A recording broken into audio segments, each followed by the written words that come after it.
NDA സംസ്ഥാന chairman K Surendran നയിക്കുന്ന കേരള പദയാത്രയ്ക്ക് ആറ്റിങ്ങലിൽ ഉജ്ജ്വല സ്വീകരണം. ആറ്റിങ്ങൽ പാർലമെന്റ് മണ്ഡലത്തിലെ വിവിധ മണ്ഡലം കമ്മിറ്റികളിൽ നിന്നുള്ള പ്രവർത്തകരാണ് പദയാത്രയിൽ പങ്കെടുക്കാനെത്തിയത്. മാമം മൈതാനത്ത് നടന്ന സമ്മേളനം BJP കേരള പ്രഭാരി പ്രകാശ് ജാവ്ദേക്കർ MP ഉദ്ഘാടനം ചെയ്തു. പൊതുതെരഞ്ഞെടുപ്പിൽ BJP 400 സീറ്റ് നേടുമെന്നാണ് കോൺഗ്രസ് അധ്യക്ഷൻ പോലും പറയുന്നതെന്ന് അദ്ദേഹം പറഞ്ഞു. 2019 കേരളത്തിലെ വലിയൊരു വിഭാഗം ആളുകൾ രാഹുൽ ഗാന്ധി പ്രധാനമന്ത്രിയാകുമെന്നാണ് വിശ്വസിച്ചിരുന്നത്. ഇത്തവണ കടുത്ത കോൺഗ്രസുകാർ പോലും അത് വിശ്വസിക്കുന്നില്ല. കോൺഗ്രസും CPM-ഉം ഡൽഹിയിൽ ഒരു മുന്നണിയാണെന്നും ജാവ്ദേക്കർ പറഞ്ഞു. कांग्रेस की क्या स्थिति है? कल राज्यसभा में खड़गे कांग्रेस के अध्यक्ष बोल रहे थे. बोलते समय उन्होंने कहा कि पहली बार आपके 282 आए, फिर 303 आए, अब 400 आएंगे. उन्होंने भी मंजूर किया कि 400 आ रहे.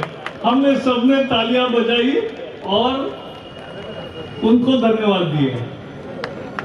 उनके मुंह से सच अचानक खुल गया.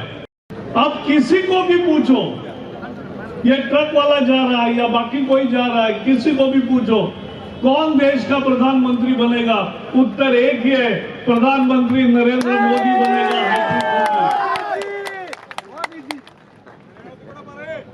तो ये लोगों को समझता है. और जैसे उल्लेख किया, आपको बताना चाहता हूं, राहुल गांधी राम जन्मभूमि के राम मंदिर के उद्घाटन के संबंध में निमंत्रण दिया था, नहीं गया. സംസ്ഥാന സെക്രട്ടറി S. സുരേഷ് അധ്യക്ഷനായി. കേന്ദ്രമന്ത്രി V. മുരളീധരൻ, ദേശീയ നിർവാഹക സമിതി അംഗം കുമ്മനം രാജശേഖരൻ, MT രമേശ്, BDJS സംസ്ഥാന vice president Aji SRM, Vishnupuram Chandrasekharan, P. Sudheer, VT Rama, Sivankutty, Abdul Salam എന്നിവർ പങ്കെടുത്തു. ശ്രീ നരേന്ദ്രമോദിജിയോട് കേരളം എത്രമാത്രം സ്നേഹം കാണിക്കുന്നു. നമ്മുടെ ആരാധ്യനായിട്ടുള്ള പ്രധാനമന്ത്രി ശ്രീ നരേന്ദ്രമോദിജിയോട് കേരളം എത്രമാത്രം താല്പര്യം കാണിക്കുന്നു, കേരളം മോദിയെ എത്രമാത്രം ഇഷ്ടപ്പെടുന്നു എന്നുള്ളതിന്റെ ഏറ്റവും വലിയ തെളിവാണ് കേരള പദയാത്രയ്ക്ക് പാർട്ടിക്ക് സ്വാധീനമില്ലാത്ത മേഖലകളിൽ പോലും ലഭിച്ചുകൊണ്ടിരിക്കുന്ന അഭൂതപൂർവമായിട്ടുള്ള പിന്തുണ തെളിയിക്കുന്നത്. കേരളത്തെ രക്ഷിക്കാൻ, കേരളത്തിന്റെ വർത്തമാനകാല പ്രശ്നങ്ങൾക്കെല്ലാം പരിഹാരം കാണാൻ, കേരളത്തെ കടക്കണിയിൽ നിന്ന് മോചിപ്പിക്കാൻ, കേരളത്തിലെ ചെറുപ്പക്കാർക്ക് തൊഴിലവസരങ്ങൾ സൃഷ്ടിക്കാൻ, ഇവിടെ വ്യവസായ സംരംഭങ്ങൾ വരാൻ, ഇവിടെ വികസനവും പുരോഗതിയും ഉണ്ടാവാൻ, ഇവിടുത്തെ സാധാരണ ജനങ്ങൾക്ക് അവരുടെ എല്ലാ ആവശ്യങ്ങളും നിറവേറ്റാൻ ഈ പിണറായി വിജയനെ കൊണ്ടോ UDF-നെ കൊണ്ടോ ഇനി കഴിയില്ല. കേരളത്തെ രക്ഷിക്കാൻ ഇനി നരേന്ദ്ര ദാമോദർ ദാസ് മോദി എന്ന് പറയുന്ന ഇന്ത്യൻ പ്രധാനമന്ത്രിയെ കൊണ്ട് മാത്രമേ സാധിക്കുള്ളൂ. പിണറായി വിജയന് പാദസേവ ചെയ്യുന്ന ഒരു അടിമയായി CPM-ന്റെ സംസ്ഥാന സെക്രട്ടറി ഗോവിന്ദൻ മാറിക്കഴിഞ്ഞു എന്നുള്ളതാണ് പ്രിയപ്പെട്ടവരെ ഏറ്റവും വലിയ ദുരന്തം. കേരളത്തിലെ ഏറ്റവും വലിയ ദുരന്തം ആയി CPM സംസ്ഥാന സെക്രട്ടറി പിണറായി വിജയൻ മാറിയിരിക്കുകയാണ്. VD സതീശൻ ഇത്രയും കാലം പറഞ്ഞു നടന്നു, മാസപ്പടിയൊന്നും തെളിയില്ല, മാസപ്പടി കേസൊക്കെ ഒത്തുതീർപ്പാവൂ.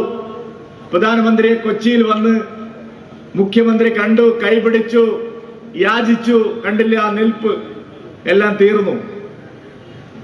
കോൺഗ്രസുകാരെ നാട് മുഴുവൻ പ്രചരിപ്പിച്ചു, മാധ്യമങ്ങളിലൂടെ എല്ലാ ദിവസവും പറഞ്ഞു. കോൺഗ്രസുകാരെ ഇത് മൻമോഹൻ സിംഗ് അല്ല ഭരിക്കുന്നത്, നരേന്ദ്ര ദാമോദർ ദാസ് മോദിയും അമിത് ഷായുമാണ് ഇന്ത്യ ഭരിക്കുന്നത്. ഒരഴിമതിക്കാരനും ഈ നാട്ടിൽ രക്ഷയുണ്ടാവില്ല. മാസപ്പടി വാങ്ങിയവരാരായാലും അത് പിണറായി വിജയൻ മാത്രമല്ല, വീണ വിജയൻ മാത്രമല്ല, കോൺഗ്രസിന്റെ എല്ലാ നേതാക്കളും വാങ്ങിയിട്ടുണ്ട്. ചെന്നിത്തല വാങ്ങിയിട്ടുണ്ട്, കുഞ്ഞാലിക്കുട്ടി വാങ്ങിയിട്ടുണ്ട്, ഇബ്രാഹിം കുഞ്ഞ് വാങ്ങിയിട്ടുണ്ട്, UDF-ലെയും LDF-ലെയും എല്ലാ നേതാക്കളും മാസപ്പടി വാങ്ങിയിട്ടുണ്ട്. അന്വേഷണം ശരിയായി നടക്കും.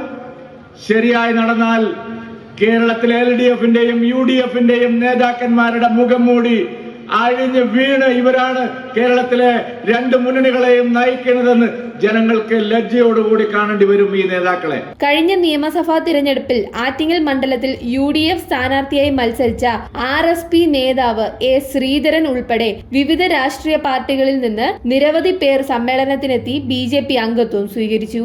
കേന്ദ്ര സർക്കാർ ആറ്റിങ്ങൽ പാർലമെന്റ് മണ്ഡലത്തിൽ ഉൾപ്പെടെ നടപ്പിലാക്കിയ വിവിധ പദ്ധതികളുടെ നിശ്ചല ദൃശ്യങ്ങളുടെ അകമ്പടിയോടെയായിരുന്നു പദയാത്ര. സ്ത്രീകളും കുട്ടികളും ഉൾപ്പെടെ വൻ ജനാവലി പങ്കെടുത്ത പദയാത്ര ആലങ്കോട് ജംഗ്ഷനിൽ സമാപിച്ചു. കാസർഗോഡ്, കണ്ണൂർ, വയനാട്, വടകര എന്നീ മണ്ഡലങ്ങൾ പൂർത്തിയാക്കിയ ശേഷമാണ് പദയാത്ര ആറ്റിങ്ങലിലെത്തിയത്. ദക്ഷിണ കേരളത്തിലെ ആദ്യ പദയാത്രയാണ് ശനിയാഴ്ച ആറ്റിങ്ങലിൽ നടന്നത്. ഭാരത് വിഷൻ, ആറ്റിങ്ങൽ.